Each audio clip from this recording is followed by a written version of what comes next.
ജോണേട്ടാ, ഈ ദൃശ്യം സിനിമ കാണാത്തവരായി കേരളത്തിൽ അങ്ങനെ അവരുടെ എണ്ണം കുറവായിരിക്കും. ആ സിനിമയുടെ സ്വാധീനവും കേരള സമൂഹത്തിൽ വളരെ വലിയ രീതിയിൽ സ്വാധീനം ചെലുത്തിയിട്ടുണ്ട്. പക്ഷെ അത് ഇപ്പോൾ നെഗറ്റീവായി മാറുകയാണ്. പല സിനിമകളും പോസിറ്റീവായി മാറുന്നൊരു സാഹചര്യമുണ്ട്, പക്ഷെ അത് നെഗറ്റീവായി മാറുകയാണ്. ഇപ്പോൾ ആലപ്പുഴയിൽ വീണ്ടും ദൃശ്യം മോഡൽ കൊലപാതകം നടന്നിരിക്കുകയാണ്. ആലപ്പുഴ ജില്ലയിൽ മാത്രം 6ാമത്തെ കൊലപാതകമാണ് ദൃശ്യം മോഡലായി നടക്കുന്നത്. ഇന്നലെ പുതിയ വിവരം വാർത്ത വന്നിട്ടുണ്ട്. പോലീസ് കണ്ടെത്തിയിട്ടുണ്ട്, ഒരു സ്ത്രീയുടെ മൃതദേഹം കണ്ടെത്തിയിരിക്കുകയാണ്. ആലപ്പുഴയിലാണ് വിജയലക്ഷ്മി എന്ന 48-കാരിയാണ് സുഹൃത്ത് ദൃശ്യം മോഡലിൽ കൊലപ്പെടുത്തിയിരിക്കുന്നത്. അതിൻ്റെ അന്വേഷണം ഇപ്പോൾ പുരോഗമിക്കുകയാണ്. പ്രതി അറസ്റ്റ് ചെയ്തിട്ടുണ്ട്. എന്താണ് കൂടുതൽ വിവരങ്ങൾ?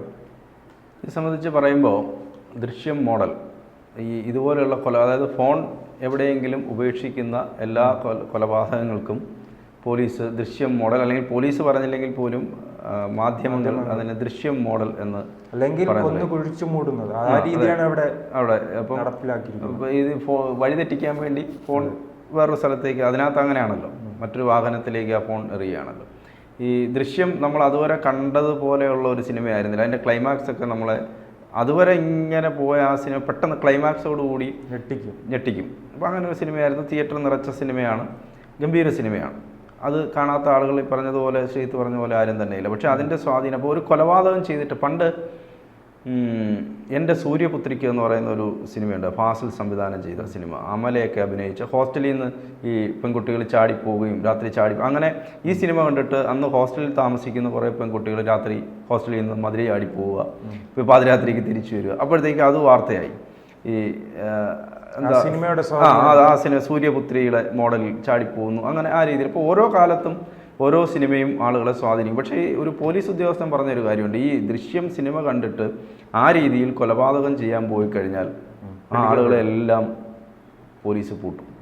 സിനിമയിൽ നമുക്ക് എന്തോ ആകാം, സിനിമയിൽ പ്രേക്ഷകൻ ആഗ്രഹിക്കുന്നതാണ്, അല്ലെങ്കിൽ പ്രേക്ഷകൻ ആഗ്രഹിക്കുന്നതിനപ്പുറമാണ് സിനിമയിൽ കാണിക്കുക. അപ്പോൾ അവിടെ ജോർജ് കുട്ടി ഒരിക്കലും പിടിക്കപ്പെടല്ലേ എന്നാണ് നമ്മൾ ആഗ്രഹിക്കുന്നത്. മോഹൻലാൽ ഒരിക്കലും പോലീസ് പിടിയിലാകരുത്. സാധാരണ ഒരു കൊലപാതകം നടന്നാൽ അയാളെ പോലീസ് പിടിക്കണം എന്നാണ് ആളുകൾ ചിന്തിക്കുകയും ആഗ്രഹിക്കുകയും ചെയ്യുന്നത്. പക്ഷേ ആ സിനിമയിൽ അങ്ങനെയാണ്, മോഹൻലാൽ പോലീസിൻ്റെ പിടിയിലാകരുത്, അല്ലെങ്കിൽ ആ കുടുംബം പോലീസ് പിടിയിലാകരുത് എന്നാണ് ചിന്തിക്കുന്നത്. പക്ഷേ അത് കണ്ടിട്ട് ആളുകൾ ഇങ്ങനെ ചെയ്യാൻ തുടങ്ങുമ്പോൾ ഉറപ്പായും പോലീസ് അവരെല്ലാം പൊക്കും എന്നുള്ളതാണ് ആദ്യം ഇത് ചെയ്യുന്ന ആളുകൾ മനസ്സിലാക്കേണ്ടത്. ഇതിനകത്തെല്ലാം ഈ ശ്രീത്ത് ആദ്യം പറഞ്ഞ പോലെ പെൺ സുഹൃത്ത്, ആൺ സുഹൃത്ത് എന്നാണ് ഇപ്പോൾ പുതിയ വാക്ക്. അതിനെയൊക്കെ നമ്മൾ ഈ മധുരം ചേർത്ത് പറയുന്ന വാക്കുകളാണ് പെൺ സുഹൃത്തും ആൺ സുഹൃത്തും. ആണും പെണ്ണും തമ്മിൽ ഉള്ള മാനസികമായ അടുപ്പം, ബന്ധം, അതിനെ ഇപ്പോൾ കാമുകനെന്നോ കാമുകിയെന്നോ ഒക്കെ നമുക്ക് വിളിക്കാം. അത് ഏത് പ്രായത്തിലും ഒരു ഘട്ടം കഴിയുമ്പോഴത്തേക്ക് അവർ പ്രേമിച്ചൊക്കെ തുടങ്ങും. ഇവിടെയും പ്രണയമാണ് യഥാർത്ഥത്തിൽ വില്ലൻ എന്ന് പറയുന്നത്. അപ്പോൾ ഈ വിജയലക്ഷ്മിയെ മരണത്തിലേക്ക് നയിച്ചതും ജയചന്ദ്രനോടുള്ള അടുപ്പവും പ്രണയമാണ്. വിജയലക്ഷ്മിയെ കാണാതാകുന്നത് ഈ മാസം 6-ാം തീയതിയാണ്.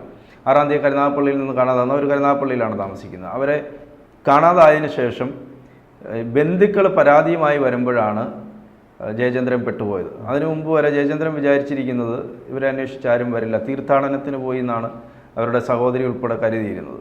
ഇവരെ കൊലപ്പെടുത്തുന്നത് തന്നെ ഈ ജയചന്ദ്രനും വിജയലക്ഷ്മിയുടെ അച്ഛൻ വളരെ ചെറിയ പ്രായത്തിലെ അവരെ ഉപേക്ഷിച്ച് പോയി, കുടുംബം വിട്ടുപോയി. വിജയലക്ഷ്മിയുടെ അമ്മ മരിച്ചുപോയി. വിജയലക്ഷ്മി നേരത്തെ ഒരു വിവാഹം കഴിച്ചിട്ടുണ്ട്. ഇടുക്കി സ്വദേശിയാണ് വിജയലക്ഷ്മി വിവാഹം കഴിച്ചത്. പക്ഷേ ആ ബന്ധം വേർപിരിഞ്ഞ് അവർക്ക് മക്കളുണ്ട്. ആ മക്കൾ ഈ പിതാവിനൊപ്പം, അതായത് വിജയലക്ഷ്മിയുടെ ഭർത്താവ്, ബന്ധം വേർപിരിഞ്ഞ ഭർത്താവിനൊപ്പമാണ് അവർ താമസിക്കുന്നത്, മക്കളുള്ളത്.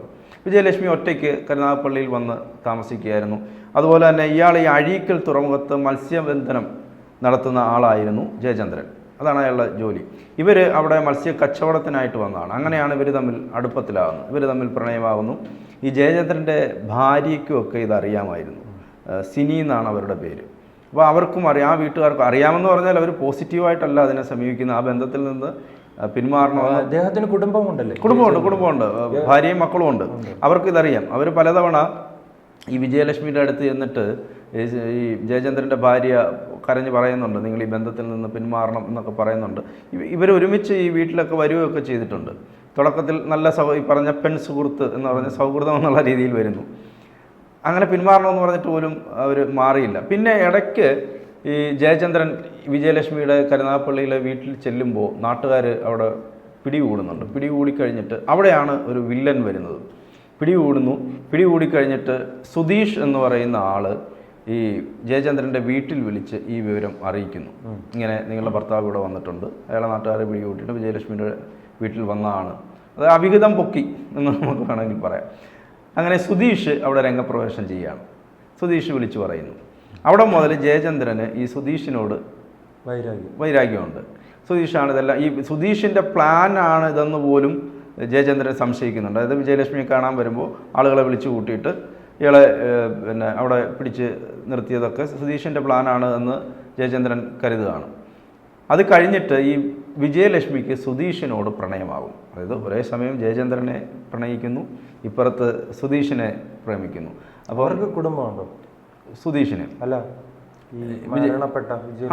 അവർക്ക് അവരെ ഭർത്താവ് ഉപേക്ഷിച്ച് പോയി. ആ മക്കള് ഭർത്താവിനൊപ്പമാണ്. അപ്പം ഇവരൊറ്റയ്ക്കാണ് താമസിക്കുന്നത്, ഒറ്റയ്ക്ക് വാടകയ്ക്ക് താമസിക്കുക. അങ്ങനെ ഇവർ പ്രണയത്തിലാവും. അങ്ങനെ പ്രണയത്തിലായപ്പോഴാണ് ഈ സുധീഷ് തന്നെ വിളിച്ച് സിനിയുടെ അടുത്തൊക്കെ പറയും, സിനി വന്ന് വിജയലക്ഷ്മിയുടെ അടുത്ത് ഈ ബന്ധത്തിൽ നിന്ന് മാറണമെന്നൊക്കെ പറയും. പക്ഷേ ഈ വിജയലക്ഷ്മി പിണങ്ങി, ജയചന്ദ്രനുമായിട്ട് പിണങ്ങി ഒഴിഞ്ഞു ഇത് തിരക്കഥയാക്കാനുള്ള ഒരു കഥ ഉണ്ട്. അതാണ് ഈ സിനിമയാക്കാനുള്ള കഥയാണ്. ജയചന്ദ്രനുമായിട്ട് ഈ വിജയലക്ഷ്മി ഇടയ്ക്ക് പിണങ്ങി പിന്മാറാൻ ശ്രമിക്കുമ്പോഴെല്ലാം ജയചന്ദ്രൻ വിടാതെ, അതായത് ജയചന്ദ്രൻ അത്രയ്ക്ക് പെൺസുഹൃത്തിനോട് ഇഷ്ടമാണ്. അപ്പം ജയചന്ദ്രൻ വിടുന്നില്ല, ജയചന്ദ്രന് പിന്നാലെയുണ്ട്. പക്ഷേ വിജയലക്ഷ്മിക്ക് ഇഷ്ടം സുധീഷിനെയാണ്. ആ സമയത്ത് അവർ തമ്മിലാണ് ഇഷ്ടം. അങ്ങനെയാണ് ഇയാൾ ഈ 6-ാം തീയതി അമ്പലപ്പുഴയിൽ ഇയാളുടെ വീട്ടിലേക്ക് വിജയലക്ഷ്മിയെ കൊണ്ടുപോകുന്നത്. അവിടെ കൊണ്ടുപോകുന്ന സമയത്ത് ഈ സുധീഷിൻ്റെ ഫോൺ വരുന്നു. അപ്പോൾ വിജയലക്ഷ്മി സംസാരിക്കുന്നു. വീണ്ടും കുറേ കഴിഞ്ഞിട്ട് രാത്രിയൊക്കെ ആകുന്ന സമയത്ത് സുധീഷ് വിളിക്കുന്നു.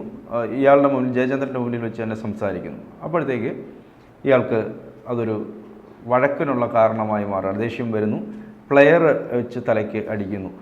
അങ്ങനെയാണ് മറ്റൊരു കാമുകൻ വിളിക്കുമ്പോഴുണ്ടാകുന്ന ഒരു അത് ഈ ജയചന്ദ്രൻ ആണല്ലോ പ്രധാന കാമുകൻ. പക്ഷെ ജയചന്ദ്രനുമായി വലിയ അടുപ്പം ആ സമയത്ത് കാണിക്കാതെ സുധീഷുമായി അടുപ്പത്തിലാണ് ഈ വിജയലക്ഷ്മി. അപ്പോൾ അതാണ് യഥാർത്ഥത്തിൽ ഈ പ്രണയപ്പക. അതായത് നമ്മൾ ഈ ത്രികോണ പ്രേമം എന്നൊക്കെ പറയും, പണ്ട് ഒരുപാട് സിനിമകൾ അങ്ങനെ ഉണ്ടായിരുന്നു. അതാണ് യഥാർത്ഥത്തിൽ ഈ കൊലപാതകത്തിലേക്ക് യുവാക്കളിൽ നിന്ന് ഇപ്പോൾ മധ്യവയസ്കരിലേക്ക് അല്ല, ഏത് പ്രായത്തിലും പ്രണയം ഉണ്ടാവുമല്ലോ. അതെ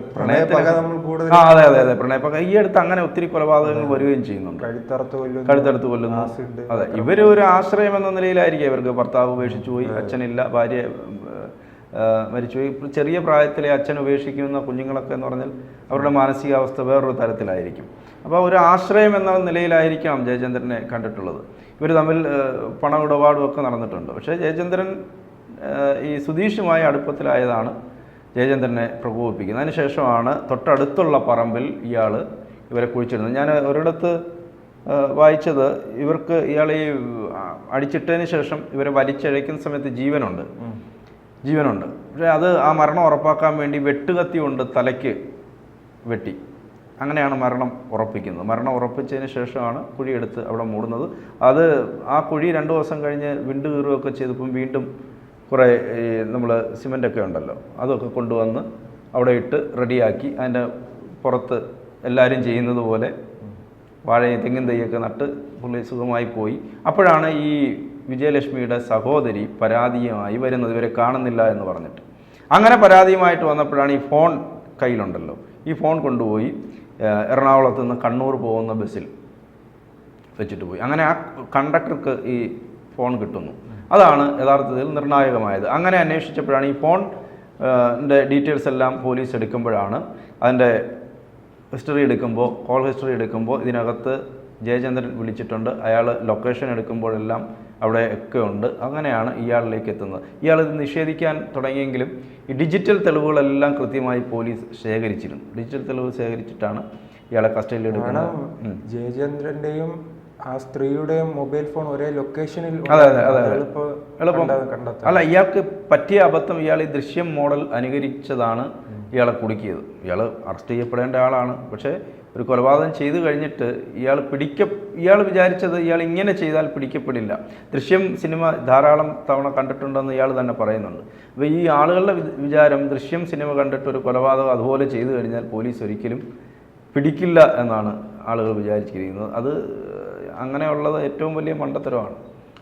ക്രിമിനലുകളായിട്ടുള്ള ആളുകളെ എപ്പോഴും മൊബൈലിന്റെ ലൊക്കേഷൻ വെച്ച് ഈ സ്ത്രീ എവിടെ പോയെന്ന് കൃത്യമായി കണ്ടെത്താൻ പറ്റും.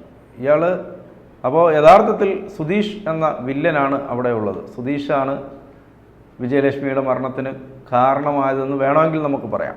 പക്ഷേ എങ്ങനെയായാലും ഈ ഒരു സ്ത്രീയും പുരുഷനും ഒക്കെ അടുക്കുമ്പോൾ ഇങ്ങനെ ഈ ടോക്സിക് ആയിട്ടുള്ള പ്രണയമൊക്കെ ഉണ്ടാകുമ്പോൾ, അല്ലെങ്കിൽ നമ്മുടെ ജീവന് അപകടപ്പെടുത്തും എന്ന ഘട്ടമൊക്കെ എത്തുമ്പോൾ എങ്ങനെയും ഒഴിവായി പോകുകയോ അല്ലെങ്കിൽ ആ തരത്തിൽ അവരെ ഒഴിവാക്കുകയൊക്കെ ചെയ്യണം. പക്ഷേ ഇത് ഈ ശ്രീത്ത് പറഞ്ഞ പോലെ ഇയാൾക്ക് 53 വയസ്സാണുള്ളത്, വിജയലക്ഷ്മിക്ക് 48 വയസ്സുമാണുള്ളത്. ജീവിതത്തിൻ്റെ ഒരു വലിയ ഭാഗം അവർ ജീവിച്ച് തീർത്ത ആളുകളാണ്. അപ്പോഴും ഈ പ്രണയിക്കുന്നത് തെറ്റല്ല. പക്ഷേ നമ്മുടെ ജീവൻ എടുക്കുന്ന തരത്തിലേക്ക് ആ പ്രണയം പോകുമ്പോൾ സൂക്ഷിക്കുക, പ്രണയത്തിലേക്ക് പോകുന്ന ആളുകൾ സൂക്ഷിക്കുക എന്നുള്ളതാണ് നമുക്ക് പറയാനുള്ളത്. ജാഗ്രതാ നിർദ്ദേശം ജോണേട്ടൻ.